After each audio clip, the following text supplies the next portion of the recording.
এটা হলো আমাদের স্টেপার মোটরের কানেকশন।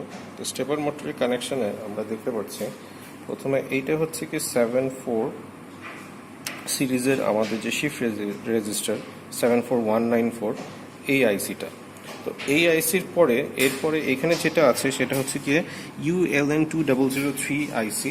এই আইসিটার কাজ হচ্ছে কি এর মধ্যে দিয়ে আমরা জানি যে এর মধ্যে 8টা নট গেটের মতো আছে বা এখানে 8টা ডার্লিংটন পেয়ার কানেকশন আছে যেটা আমরা মসফেটের পরিবর্তে ইউজ করছি। তো আমাদের লাইট ব্লিঙ্কিংগুলো বোঝার জন্য আমরা এইখানে আমাদের 4 বিটের শিফট রেজিস্টার এবং এখানে ডার্লিংটন পেয়ার এই দুইটার মাঝখানে আমরা এখানে একটা লাইট ইউজ করেছি। এখানে হচ্ছে আসলে 4টা এলইডি।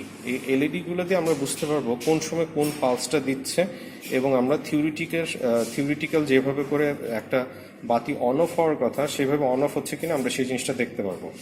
ক্লক পালস দেওয়ার জন্য আমাদের এখানে দুইটা তার দিয়ে আমরা এখানে ফাংশন জেনারেটরের সাথে কানেকশন দিয়েছি এবং ফাংশন জেনারেটরের সাথে আমরা এখানে 1 হার্টজ ফ্রিকোয়েন্সি ইউজ করছি ফাংশন জেনারেটরে আমাদের ক্লক ফ্রিকোয়েন্সিটা দেওয়ার জন্য এবং 1 কিলো হার্টজ স্কোয়ার 1 হার্টজ এইখানে 1 দেওয়া আছে 1 হার্টজ স্কোয়ার আমরা একটা ক্লক ফ্রিকোয়েন্সি জেনারেট করছি এই তারটা দিয়ে। আর পাওয়ার সাপ্লাই আমরা এখানে ডিসি পাওয়ার সাপ্লাইয়ের সাথে কানেকশন দিয়েছি 5 ভোল্টের। তো আমরা তাহলে জিনিসটা অন করে আমরা দেখি কিভাবে করে আমাদের আউটপুটগুলো চেঞ্জ হয়।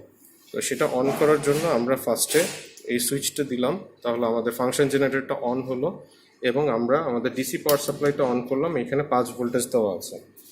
তো দিলে আমরা এখানে দেখতে পাচ্ছি আমাদের এখানে 4টা বাতি জ্বলছে।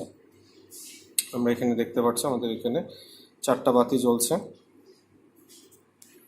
তো সেটা আমরা এখানে যদি আমাদের S1 এবং S0 যে পিন দুইটা আছে এই দুইটা পিন বর্তমানে হচ্ছে গিয়ে আমরা যদি স্টার্ট করার সময় আমরা দুইটাই হচ্ছে গিয়ে 5 ভোল্টের সাথে কানেকশন দেব।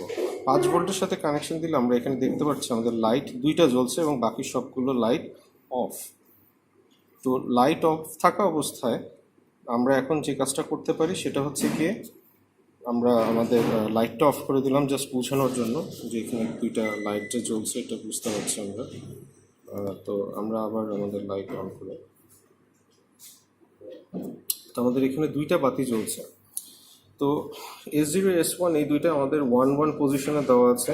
1-1 পজিশন থেকে আমরা এটা যদি 1-0 পজিশনে দিই তাহলে আমরা দেখতে পাবো যে এখানে যদি খেয়াল করি আমরা আমাদের লাইটগুলো কিভাবে চেঞ্জ হচ্ছে 1-1 তারপরে আবার শিফট হচ্ছে ডাইনে শিফট হচ্ছে তারপর কিভাবে করে শিফট হচ্ছে।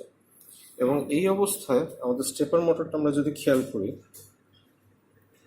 আমাদের স্টেপার মোটরটা ঘুরছে। স্টেপার মোটরের ডিরেকশন হচ্ছে অ্যান্টি ক্লকওয়াইজ, এটা দেখতে পাচ্ছি এবং আমাদের লাইটটাও সেটাই দেখাচ্ছে, এটা বাম দিক থেকে ডান দিকে এইভাবে করে ঘুরছে।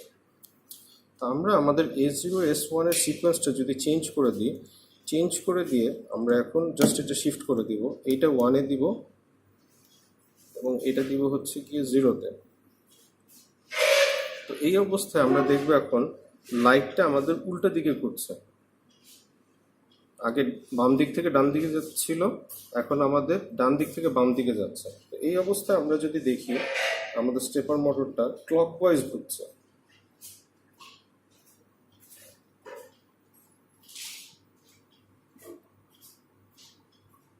তাহলে ক্লকওয়াইজ এবং অ্যান্টি ক্লকওয়াইজ আমরা যদি রোটেশন চেঞ্জ করতে চাই আমাদের এখানে S0 এবং S1 যে পিনটা আছে সেই পিনটা 10 বা 01 এইভাবে করে আমাদেরকে চেঞ্জ করে দিতে হবে।